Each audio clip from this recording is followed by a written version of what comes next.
Stocks வாங்கி விற்று தலைவலியோடு இருக்கிற இன்வெஸ்டராக நீங்கள் இருக்க வேணாம்னு நினைக்கிறீங்களா? மியூச்சுவல் ஃபண்டில் தாராளமாக நீங்கள் இன்வெஸ்ட் பண்ணலாம். 1 கோடி என்ற இலக்கை அடையலாம். சில ஆயிரம் சம்பாதிக்கக்கூடிய ஒரு முதலீட்டாளராக நீங்கள் இப்போ இருந்தாக்கணும். லட்சங்களை கடந்து 1 கோடியை நீங்கள் எட்ட முடியும். மைல்ஸ்டோன்ஸ் 12 அதற்கான ஒரு இடம் தான். அது உங்களுக்காக தான் உருவாக்கி இருக்கோம். இந்த பிளாட்ஃபார்ம் மூலமாக நீங்கள் நிச்சயமாக 1 கோடி என்ற இலக்கை அடைய முடியும். ஒவ்வொரு மைல்களாக கடந்து 1 கோடி உங்களுக்கு வந்து சேரும். கீழே உள்ள ஃபார்மை ஃபில் பண்ணுங்க, M2Wல சேருங்க, நிம்மதியாக இன்வெஸ்ட் பண்ணுங்க. ஒரு கட்டத்துலேருந்து எப்படி சார் அடுத்த கட்டத்துக்கு போகிறது? எல்லாருக்கும் ஒரு ஸ்டார்டிங் பாயிண்ட் இருக்கும். முதல்ல நம்மளால் ஒரு 10,000 ரூபாய்க்கு தான் ஒரு ஷேர் வாங்க முடியுன்றது ஒரு ஸ்டார்டிங் பாயிண்ட்டாக இருக்கலாம். அல்லது ஒரு 100 ஷேர் வாங்குகிற இன்வெஸ்டராக நம்மளை பார்த்துக்கலாம். குவான்டிட்டி அளவில் 100 வாங்குறீங்கன்னா நீங்கள் எப்படி 1000 ஷேர் போகிறது அப்படின்னு யோசிக்கணும். மதிப்பளவில் 10,000 ரூபாய்க்கு ஷேர் வாங்குறீங்கன்னா நீங்கள் எப்படி 1 லேக் அளவுக்கு ஒரு ஸ்டாக்கில் இன்வெஸ்ட் பண்ணுறதுன்ற ஒரு இடத்துக்கு வளர்ந்து வரணும். நீங்கள் 1000 ரூபாய்க்கு தான் ஷேர் வாங்குகிற இன்வெஸ்டராக இருந்தீங்கன்னா 1000லேருந்து 10,000 உங்களுடைய அடுத்த இலக்காக இருக்க வேண்டும். எது உங்களுடைய நிகழ்கால இலக்கு என்பது பிரச்சனை இல்லைங்க. அது 1000 ரூபாய் இருந்தாலும் இட்ஸ் ஆல் ரைட். ஆனால் அந்த 1000 ரூபாய்க்கு ஒரு ஸ்டாக்கை வாங்கும்போது நீங்கள் காட்டக்கூடிய அந்த தீவிரம், எடுக்கக்கூடிய முயற்சி, வெளிப்படுத்தும் புரிதல், வளர்த்து கொள்ளும் முதலீடு சார்ந்த அறிவு, இதெல்லாம் அந்த அடுத்த கட்டத்தில் என்ன இருக்குமோ அது இந்த கட்டத்திலே இருக்கணும். எல்லாரும் என்ன பண்ணுறாங்கன்னா, முதல்ல கோதாவில் இறங்குவோம், 1000 ரூபா இந்த ஆள் சொல்கிறான் இந்த இடத்துல போட்டு பார்ப்போன்னு வாடகை அறிவை வச்சுக்கிட்டு ஆரம்பிக்கிறாங்க. என்னை பொறுத்த வரைக்கும் இதை செய்யவே கூடாது. நான் இன்றைக்கி மார்க்கெட்டில் இந்த அளவுக்கு சஸ்டெயின் பண்ணியிருக்கேன், வந்திருக்கேன்னாக்கா எனக்கு கற்றுக் கொடுக்கப்பட்ட முதல் பாடம், நான் இந்த ஷேரை வாங்குகிறேன், ஆனால் நீ இதை வாங்கக்கூடாது, நீ சொந்தமாக யோசித்து ஒரு ஷேரை வாங்கணும். இதான் ஃபஸ்ட்டு டெஸ்ட்டு. ஸோ நான் வாங்கின ஃபஸ்ட்டு ஸ்டாக்கே அந்த மாதிரியான ஒரு எஃபர்ட்டுக்கு அப்புறம் தான். ஸோ நான் ஸ்டாக் வாங்குறதுக்கு என் கையில் இருந்த 1000 ரூபா முக்கியம் இல்லைங்க, அந்த எஃபர்ட் தான் முக்கியம். அந்த எஃபர்ட்டை போட்டு கிளாரிட்டி வந்த பிறகு தான் நான் ஃபஸ்ட்டு ஸ்டாக்கே வாங்குறேன். அடுத்து என்ன ஸ்டாக் வாங்கலாம் சொல்லு, நெக்ஸ்ட் சேலஞ்ச். ஸோ ஃபஸ்ட்டு குவான்டிட்டியை வாங்குகிற காலத்திலேயே இந்த வாடகை அறிவை வச்சுக்கிட்டு இன்வெஸ்ட் பண்ணக்கூடாது அப்படிங்கிறது எனக்கு ஒரு கிரவுண்ட் ரூல். அந்த ரூல் தான் ஃபஸ்ட்டு ரூல். அந்த ரூலுக்கு அப்புறம் தான் மற்றது எல்லான்றது ஆழமாக பதிஞ்சிருச்சு. இன்றைக்கி உள்ள முதலீட்டாளர்கள் ஏன் அடுத்த கட்டத்திற்கு போக ஸ்ட்ரகிள் பண்ணுறாங்க அப்படின்னு பார்த்தீங்கன்னா, அவங்க இந்த கிரவுண்ட் ரூல் பிரகாரம் இயங்குறதே கிடையாது. இன்ஃபேக்ட் இதோட ஆப்போசிட் தான் அவங்களுடைய கிரவுண்ட் ரூல். வாடகை அறிவிலேயே ஸ்டாக் வாங்கலாம் அப்படிங்கிறது தான் அவங்களுடைய கிரவுண்ட் ரூல். இங்கே அங்கே கேட்டு இவர் சொல்கிறதெல்லாம் கேட்டு ஸ்டாக்கை வாங்கிடலாங்கிறது தான். நான் ஏன் இந்த சேனலில் அந்த மாதிரி ஸ்டாக் டிப் கொடுக்குற கலாச்சாரத்தை முழுவதும் தவிர்த்தேன்னா, நான் அதை வச்சு வளரல, அது என்ன உருவாக்கலை. நான் வளர்ந்த விதம், நான் என்னை உருவாக்கி கொண்ட விதம் வேறு. அந்த விதம் பல பேருக்கு சூட்டடுன்னு நான் நினைக்கிறேன். இன்றைக்கும் அந்த கன்விக்ஷன் எனக்கு இருக்கிறதுனால வெறும் யூடியூப் பாப்புலாரிட்டிக்காக அதிலிருந்து நான் எந்த சமரசமும் செஞ்சுக்க தயாராக இல்லை. I don't want to do any compromise simply because it is popular. அவசியமே இல்லை, it is useless actually. So இந்த வாடகை அறிவு இல்லாமல் நீங்கள் முடிவுகளை எடுக்க பழக வேண்டும். வாடகை அறிவு இல்லாமல் சொந்த அறிவில் நீங்கள் முடிவுகளை எடுத்தீங்கன்னா அதுதான் அடுத்த கட்டத்துக்கு நீங்கள் போக தயாராகும் முதல் படி. அதான் ஃபஸ்ட்டு ஸ்டெப் ஆஃப் ப்ரிப்பரேஷன். அதுக்கு அடுத்தபடியாக நீங்கள் என்ன பண்ணணும்? சரி, நம்மளுடைய இன்வெஸ்ட்மெண்ட் அண்டர்ஸ்டாண்டிங், அந்த அறிவு இன்னும் எங்கே ஷார்ப்பன் ஆகணும் அப்படிங்கிறத ஐடென்டிஃபை பண்ணணும். அதுக்கு தேவையான எல்லா விஷயங்களையும் நீங்கள் செய்யணும். ஒரு இன்வெஸ்டர் தன்னுடைய ரிசர்ச் கெப்பாசிட்டியை வளர்த்துக்கணும், தன்னுடைய பிஸ்னஸ் அண்டர்ஸ்டாண்டிங்கை வளர்த்துக்கணும், தன்னுடைய இன்வெஸ்ட்மெண்ட் கான்செப்ட்ஸ் பற்றின புரிதலை வளர்த்துக்கணும். இது 3 இருந்துச்சுனாக்கா நீங்கள் அடுத்த கட்டத்துக்கு போக தயாராகிடுவீங்க. ஸோ அந்த பாயிண்டில் நீங்கள் 1000 ரூபாய்க்கு ஷேர் வாங்கினா 10,000க்கு வாங்க ரெடி ஆகிடுவீங்க. உங்கள் சம்பளமோ அல்லது உங்கள்கிட்ட இருக்கிற நிதி ஆதாரம் அதிகரிக்கும் போது நீங்கள் முன்னாடியே தயாராகிடுவீங்க. அது மட்டும் இல்லை, நீங்கள் 1000 ரூபீஸ்க்கு ஸ்டாக் வாங்குற இன்வெஸ்டர்னு வச்சுப்போமே, நீங்கள் பல டெசிஷன்ஸ் எடுத்து இதை ப்ராக்டிஸ் பண்ணி இது சரியாக வருதா இல்லையா, நீங்கள் இன்னும் எங்கே இம்ப்ரூவ் பண்ணணுங்கிறதெல்லாம் தெளிவாக புரிஞ்சுக்குவீங்க.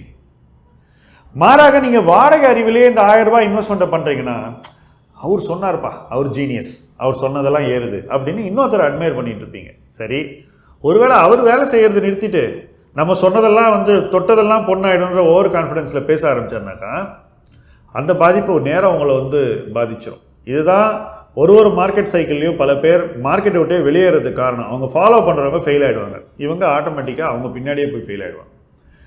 ஸோ நீங்கள் 1000 ரூபாய் டெசிஷனால தான் சொந்த டெசிஷன்ற அந்த ஹேபிட்டுக்கு வந்தீங்கன்னா, ஸ்லோவாக அந்த 1000 ரூபாய்க்கு வாங்கினது 2000 3000 ப்ராஃபிட் கொடுக்க ஆரம்பிக்கும். உங்கள் போர்ட்ஃபோலியோ ஒரு 1 இயரில் வளர ஆரம்பிச்சிடும்.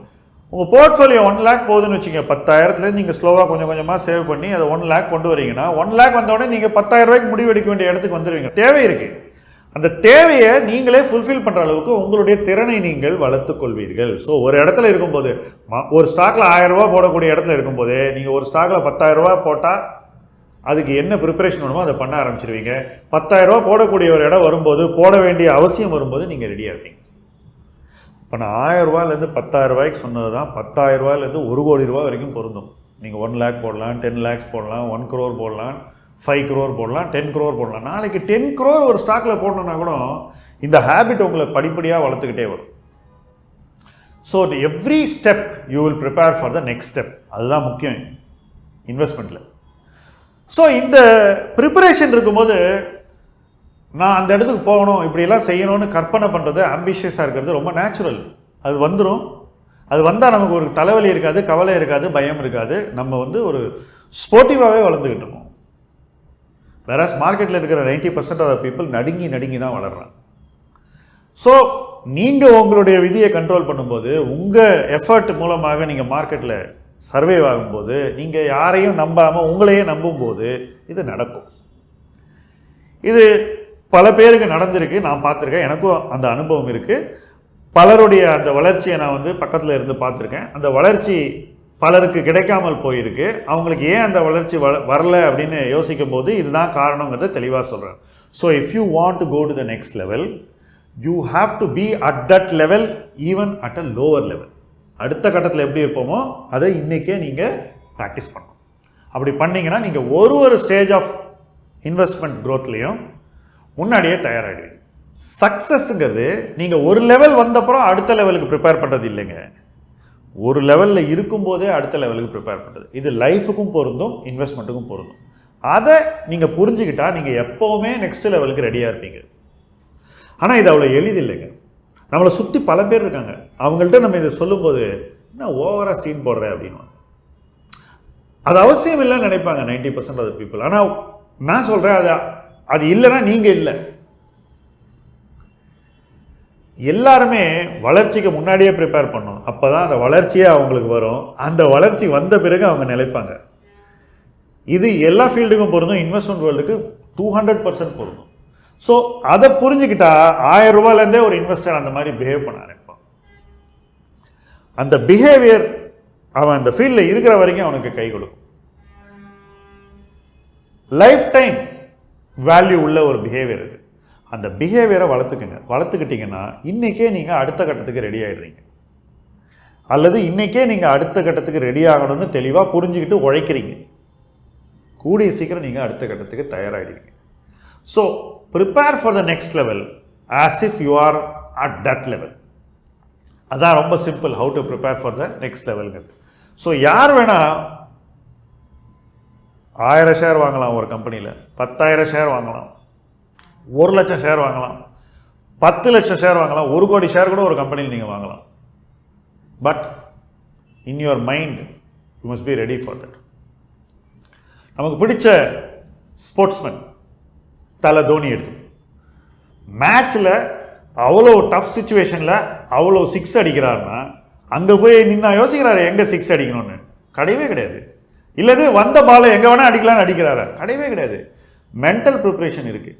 அந்த மென்டல் ப்ரிப்பரேஷனை பண்ணக்கூடிய இன்வெஸ்டர்ஸ் தான் பிக் டைம் அடுத்த கட்டத்துக்கு போகிறாங்க. அவங்க தான் மார்க்கெட்டில் ஒரு கம்பெனியில் 1% ஷேர் ஹோல்டிங் வச்சுக்கிறாங்க, 5% ஷேர் ஹோல்டிங் வச்சுக்கிறாங்க, ஓப்பன் ஆஃபரே பண்ணுறாங்க ராதாகிருஷ்ணன் தமானி மாதிரி.